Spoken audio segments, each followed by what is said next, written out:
Hi, MACC kids. I'm excited to be sharing with you today a special story for Black History Month from the children's book of heroes.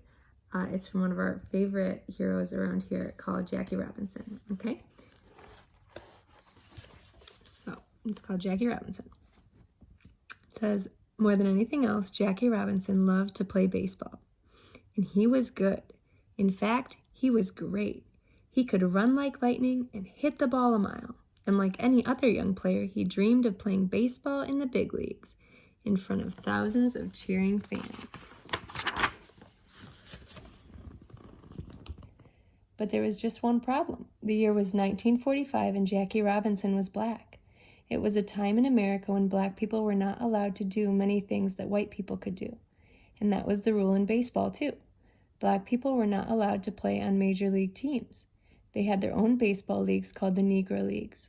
Jackie played for a Negro League called the Kansas City Monarchs. But one day, the man who ran a major league team called the Brooklyn Dodgers asked Jackie to come and see him. His name was Branch Rickey. "I've heard what a good player you are," Mr. Rickey said, "and I want you to play for our team." Jackie could barely believe it. Would he really be the first black baseball player to make it to the big leagues? "This will not be easy," Mr. Rickey went on. "There will be many, many people who will not want you to play for the Dodgers. Some of the players will call you bad names. There will be fans in the stands who will yell awful things at you. Even some of the umpires will be against you and will not give you fair calls." "I can take it," Jackie said. "You have to do more than that," Mr. Rickey told him. "You'll have to take it quietly. You can't shout back. You can't lose your temper or get into a fight. That's just what they would want you to do. It will give them an excuse to throw you out of baseball.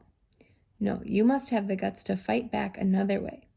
The only way you can win this fight is by keeping your temper and playing the best baseball you can."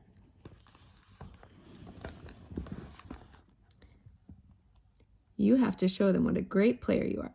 That's how you'll win this fight." Jackie thought it over. It would not be an easy thing to do. At last, he looked at Mr. Rickey straight in the eye and said, "I'll do it. I promise." Mr. Rickey sent him to practice for a team called the Montreal Royals. Every bad thing that Mr. Rickey had talked about came true, and more. Some of the other players said ugly things to him. Some refused to stand on the same field with him. Newspapers claimed he would not be able to play baseball well enough to stay on the team. He was locked out of ballparks, and in one town a policeman even threatened to arrest him if he did not leave the field. These things hurt Jackie's feelings deeply. Sometimes they made him so angry he wanted to raise his fists and strike back. But he remembered the promise he had made, and he kept his cool.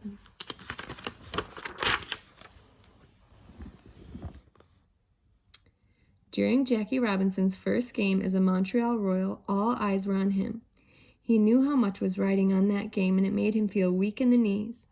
But when his turn came, he stepped up to the plate and swung with all his might. The crowd heard the crack of the bat and watched the ball fly, fly, fly right over the outfield wall. Jackie rounded the bases, and everyone knew that he had come to play great baseball. The next year, Jackie went to play with the Dodgers. He was in the big leagues at last, but his troubles did not end. In fact, they got worse. Fans jeered at him and even threatened to harm him. Pitchers threw balls right at him, trying to hit him. Players shoved him on the field or stepped on his feet at first base where he played. But through it all, Jackie stayed calm and played great baseball.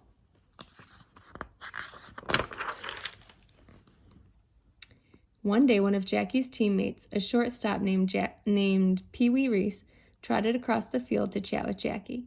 He put a friendly hand on Jackie's shoulder, and while they talked, a photographer took a picture of the two men together. Newspapers all over the country carried the shot. The message was clear. There were white players who liked Jackie and knew he was a great player. They were ready to have him on their team. They didn't care about the color of his skin. The more Jackie played, the more respect he won. There were still plenty of people who gave Jackie trouble simply because he was black. But as more and more people watched him play, they saw that he was good enough to be on any team. At the end of his first year with the Dodgers, Jackie was named Rookie of the Year, the best new player in the league. He had shown the world that the color of his skin didn't change the way he played baseball. What mattered was his skill with the bat and the ball and his courage to lead the way. Jackie Robinson knew Jesus, and I think that God helped him to have that self-control that he had to change history. So I'm thankful for him, and I hope you enjoyed learning about him.